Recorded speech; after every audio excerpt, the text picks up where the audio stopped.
जय हिंद। स्वागत है आप सभी का एक बार फिर से सॉफ्ट स्टडी यूट्यूब चैनल में। मैं सौरभ एक बार फिर से आपके साथ हूं मैथ्स पेडागोजी के टॉप 100 क्वेश्चंस की इस सीरीज़ के साथ में। और यहां पर दोस्तों हमारी यह टॉप 100 क्वेश्चंस की सीरीज़ का पार्ट 3 है, जिसमें हम 25 क्वेश्चंस को डिस्कस करेंगे। और 2 वीडियोस इसके पहले आ चुकी हैं जिसमें 50 क्वेश्चंस को डिस्कस कर चुके हैं। यदि आपने उन्हें नहीं देखा है तो लिंक डिस्क्रिप्शन में मिल जाएगा, जहाँ से आप इन सभी वीडियोज़ को देख सकते हैं।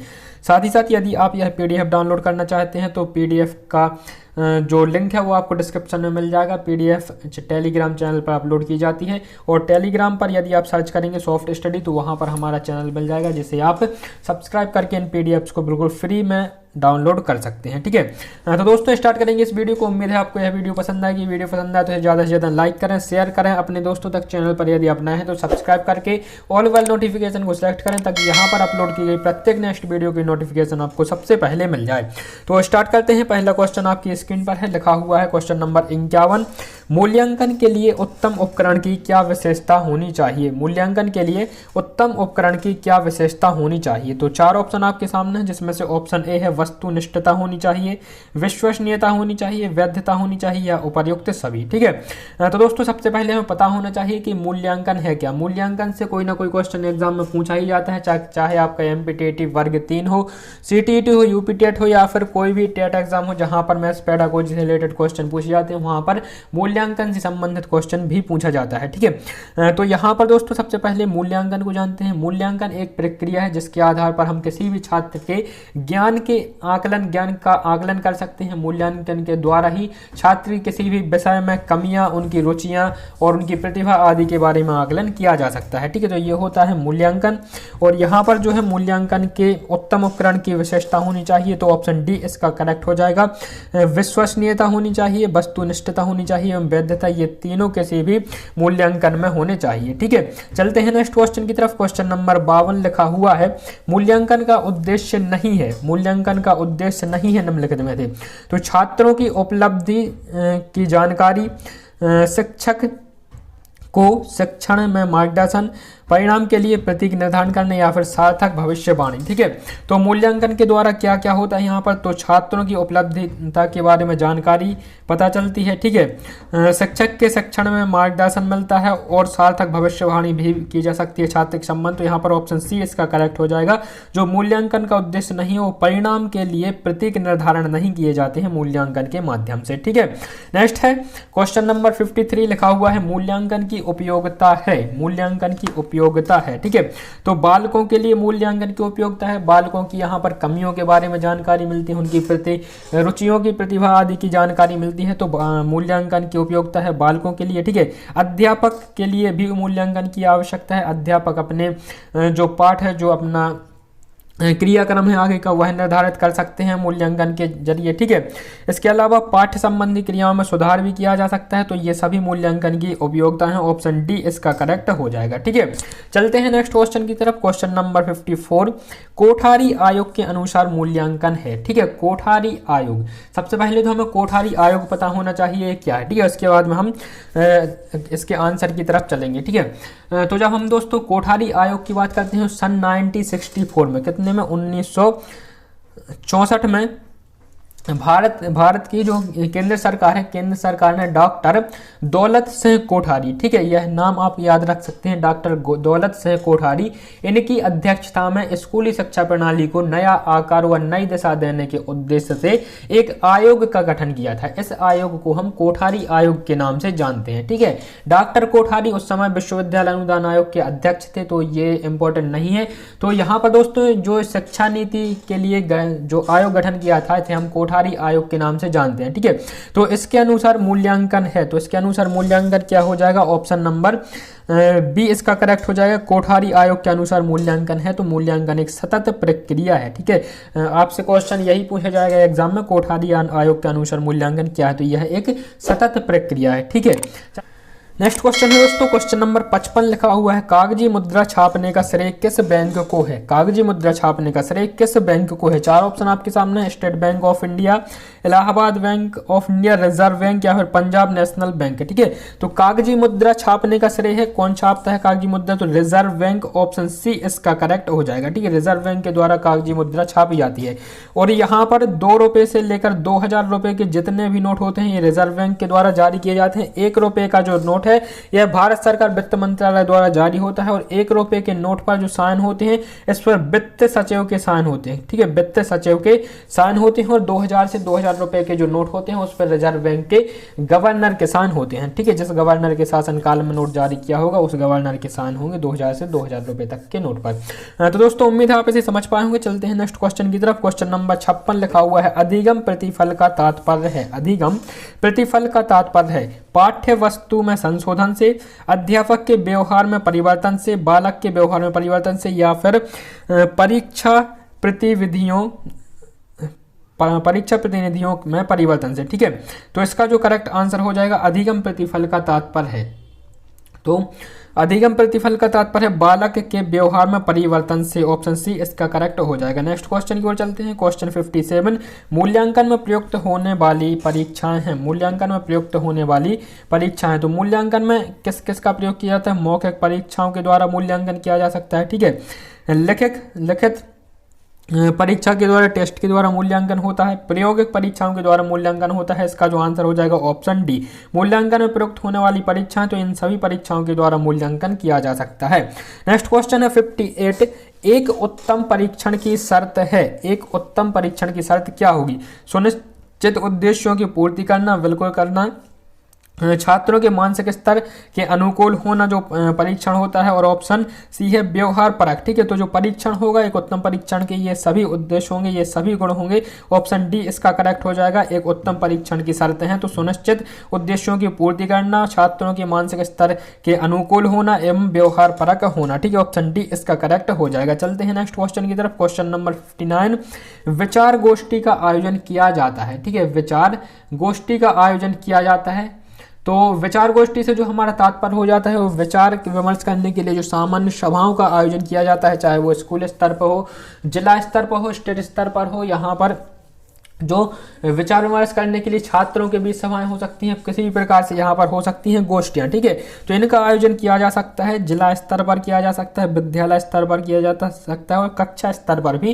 किया जा सकता है। ऑप्शन डी इसका करेक्ट हो जाएगा, उपर्युक्त सभी। ठीक है, नेक्स्ट है क्वेश्चन नंबर 60 लिखा हुआ है, गणित शिक्षण में अध्यापक संबंधी समस्या है, गणित शिक्षण में अध्यापक संबंधी समस्या है। ठीक है, तो अध्यापक संबंधी कौन सी समस्या यहाँ पर उत्पन्न होगी? ऑप्शन ए है अध्यापक का विषय ज्ञान कम होना, अध्यापक की शिक्षण में रुचि कम होना या फिर अरुचि होना। ठीक है, अध्यापक द्वारा उपर्युक्त शिक्षण विधियों का चयन ना कर पाना, तो शिक्षक की समस्या है ये सभी जो है, इसका भी ऑप्शन नंबर डी करेक्ट हो जाएगा, उपर्युक्त सभी। ठीक है, यहाँ पर दोस्तों एक बार फिर से मैं आपको बताना चाहता हूँ, लगभग सीखने के उद्देश्य से हम यहाँ पर क्वेश्चंस को सॉल्व कर रहे हैं, तो अधिकतर क्वेश्चन में उपर्युक्त सही ऑप्शन नंबर डी करेक्ट हो रहा है। ठीक है, लेकिन ऐसा एग्जाम में बिल्कुल भी देखने को आपको नहीं मिलेगा, 1 या 2 क्वेश्चंस का आंसर उपर्युक्त सभी हो सकता है। यहाँ पर हमारे लिए सीखना है, इसलिए हमें अधिक से अधिक जानकारी पता होनी चाहिए क्वेश्चन के संबंध में, इसलिए यहाँ पर अधिक से अधिक जो है विकल्प है उनको सही रखा गया है जानबूझकर। ठीक है,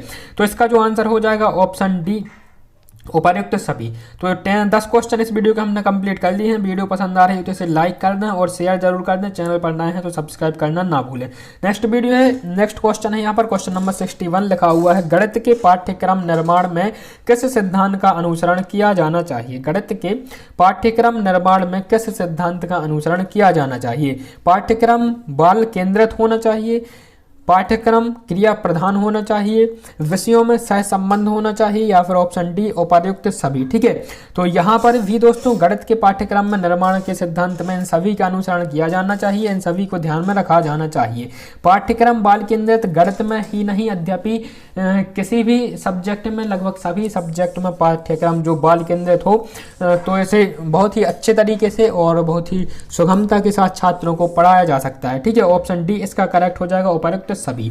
चलते हैं नेक्स्ट क्वेश्चन की तरफ। क्वेश्चन नंबर 62, किस विधि से अर्जित ज्ञान स्थायी नहीं होता है? किस विधि से अर्जित ज्ञान स्थायी नहीं होता है? ठीक है, तो यहाँ पर आगम विधि, निगमन विधि, संश्लेषण विधि या उपरोक्त सभी। ठीक है, तो अर्जित ज्ञान अर्जित किया जाता है आगमन विधि के कारण। ऑप्शन ए इसका करेक्ट हो जाएगा, आगम विधि, जो कि निम्न कक्षा में इसका उपयोग किया जाता है। उदाहरणों से यहाँ पर अप्रत्यक्ष की ओर चलते हैं, प्रत्यक्ष से अप्रत्यक्ष की ओर। ठीक है, तो या फिर कह सकते हैं विशिष्ट से निम्न की ओर चलते हैं। आगमन विधि में विधियों से रिलेटेड एक क्वेश्चन पूछा ही जाता है, आगमन विधि, निगमन विधि, विश्लेषण विधि, संश्लेषण विधि।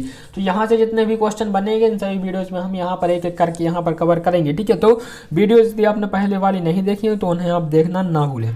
इसका जो आंसर हो जाएगा ऑप्शन ए, आगमन विधि। किसी विधि में अर्जित ज्ञान स्थायी नहीं होता है, किसी विधि में, तो आगमन विधि में अर्जित ज्ञान स्थायी नहीं होता है।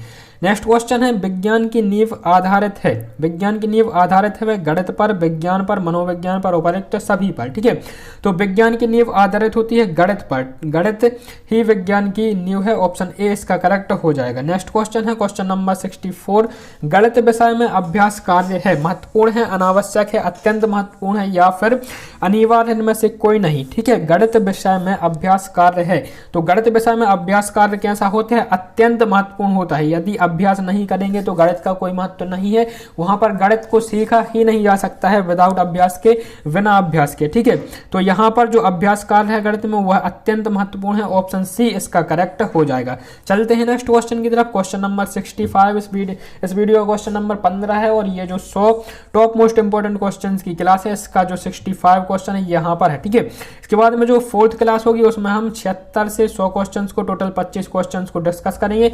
तो आप सभी क्लासेस को देखते रहें, ये सभी मोस्ट इंपोर्टेंट क्वेश्चन है आपके एग्जाम पॉइंट ऑफ व्यू से। ठीक है, लिखा हुआ है गणित में अभ्यास कार्य का लाभ है, गणित में अभ्यास कार्य का लाभ है। पहले हमने यहाँ पर देखा गणित विषय में अभ्यास कार्य है तो यह अत्यंत महत्वपूर्ण है। अब यहाँ पर हम देखेंगे गणित में अभ्यास कार्य का लाभ कौन कौन सा है। ठीक है, तो ऑप्शन ए है, अभ्यास कार्य से छात्रों में अच्छी आदतों का निर्माण होता है, बिल्कुल होता है। ठीक है, ऑप्शन बी है, गणित विषय में छात्रों की कुशलता बढ़ती है, तो कुशलता भी बढ़ती है अभ्यास कार्य से, चाहे गणित का अभ्यास कार्य हो या फिर किसी भी सब्जेक्ट का अभ्यास कार्य हो, उस सब्जेक्ट में कुशलता बढ़ती है। ठीक है, ऑप्शन सी है, इससे व्यवस्थित व स्पष्ट ज्ञान का बोध होता है, बिल्कुल होता है। तो इसका आंसर भी हो जाएगा ऑप्शन डी, उपर्युक्त सभी। ठीक है, गणित में अभ्यास कार्य के लाभ है तो ये सभी यहाँ पर गणित में या फिर किसी भी सब्जेक्ट में अभ्यास के लाभ हो सकते हैं। ऑप्शन डी इसका करेक्ट होगा। चलते हैं नेक्स्ट क्वेश्चन की तरफ, क्वेश्चन नंबर 66, गणित विषय में गृह कार्य देने के लाभ हैं। गणित विषय में गृह कार्य देने के लाभ हैं। ठीक है,